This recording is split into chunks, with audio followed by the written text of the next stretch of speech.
Okay, thank you, DJ. Are you expecting to make any lineup changes tonight? And if so, what can we expect? Yeah, Mike Riley's going to go in for Willannon, and we'll see what we're going to do up front after warm-up. Is there a chance that Colin White might get in tonight? Yes, there is. What are you expecting from Mike and the rest of your group here this evening in the second of back-to-backs? Well, I think if we end up going with both guys, Mike for sure is in right now, is that they're fresh, they're hungry to be a part of it. I think Mike's proven, especially down the second half last year, that he was really good for us. I just thought Willannon was really good throughout camp in the scrimmage, so he deserved a shot, and it's a back-to-back, and I think Mike can be really good for us. Bruce Garriock, Post Media. DJ, I got a couple things here. Just if Colin White does play, what does he need to do to be effective? He's got to skate. He's got to track. He's got to do all the things, forecheck, block shots, and play solid in his own zone, and let the offense take care of itself. He's been fine, and it's just a situation where we had some older players and some guys that played really well, and it's not that he didn't play good. And if he gets in here tonight, he'll get opportunity, and I know the guys really cheer him on, and they'll be excited to have him. Another thing I wanted to ask about was just didn't get an opportunity. Just Nick Paul's contribution last night and what you've seen from him. We didn't get to see a lot of camp, so we kind of didn't know where he stood. But where do you think he's at right now? Well, I think the big thing with Nick is he wins the fitness award every year. He rarely gets tired. He's big, he's strong, he's tough, and he's got good detail to his game. He can play all different scenarios. He can win face-offs. So, he's a reliable guy that I think when people coach a guy like him, you feel good when he's on the ice. And, he's willing to do whatever needs to be done to help the team. Just on, I know you don't announce your goalie, DJ, but just on your goaltending decision, does the fact that you're not traveling anywhere go into maybe not hesitating to play guys back-to-back this season? Well, I think the biggest thing is we want to be competitive every night, and I know where everyone has our group picked, being so young and all that, but we want to be in competitive games, and we want to give ourselves a chance to win every night. You never want to put anyone in a situation where they're playing too many games, but we're at the start of the year, and if we think guys are fresh, we'll allow them to go a little more back-to-back than we would at the end of the year.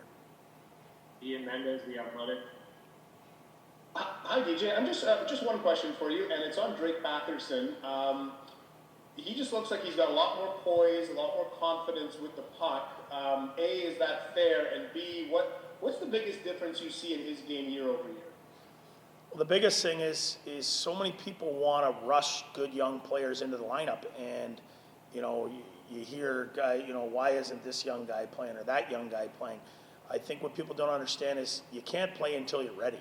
And if just because you're a high pick, you get to play, and you go in there and you don't have success, you lose your confidence, and you see it all around the league where you have high picks that go in too early and they're not ready to play because for whatever reason they've been forced in either by pressure from people on the outside or whatever may have you, and they come in and they suffer tremendously. I think a year ago Drake came in, he was close, but he wasn't ready, and I think Pierre did the right thing in putting him back in Belleville, and I think people would have questioned that. And he came back this year, and he's arguably been one of our best players every single day, and he's proven that he looks like he's ready for the National Hockey League, but he still has to prove that every day. But he's bigger, stronger, faster, and he's mentally in a better place than he was. Brent Wallace, TSN. Hi, DJ. Just curious about your defensive game after you guys got your legs under you and after the first 30 minutes. You gave up, I think, 9 shots on goal. I know shots isn't always indicative of the team's play, but how would you assess your defensive game after the first 30 minutes? Well, I think our biggest issue was, we couldn't break out in the first 30 minutes. We didn't have the puck a lot, but one thing is we do have some defensemen that have been in the league that can box out and can make it hard on you to get to the net, and that's what we have to do. And that's where we have to be ultra competitive. And I thought our forwards, especially as a group, block a lot more shots than we have in the past. We have guys that, have found a way to stay in the league by blocking shots and doing the little things, and they're role players that accept a role. And, I think there's some guys in here that know how to play away from the puck that have come from other teams that has certainly helped us. Murray Pam, Full Press Hockey. Hi DJ, I was going to say something similar to Brent, but you held the Leafs to only 4 shots against in the third period, and last night you were able to close out the game, which maybe last season you weren't able to do. So maybe can you talk about the group that you have that's able to close out games this season? Well, like I said, we're a much deeper group experience-wise and up front, and you have a bunch of guys that aren't going to panic, and you have a goalie that's not going to panic. And as well, I mean, you can't read too much into the shots on goal. Toronto, isn't just throwing bad shots on net for the sake of getting a shot on net. They wear you down, and then, they make grade A plays. So, there's a lot of times you can read into shots, and sometimes you can't. That doesn't always tell the story, but I thought as a whole we committed to playing defense and played for each other and did a good job. Ishmael Sai, Radio Canada. Hi, Coach. People often say you don't change a winning team. Does that goes out the window when you don't have a preseason? Absolutely.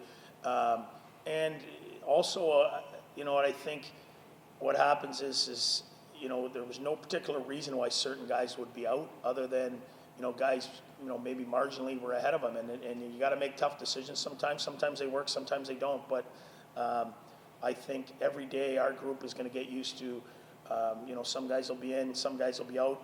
But our best 20 are going to go to work every single day. And I don't want to get into a situation where we get stale. I mean, obviously, if you have 20 clear-cut guys every night, that's great. But I don't think that's the case here. I think we've got plenty of guys that can play.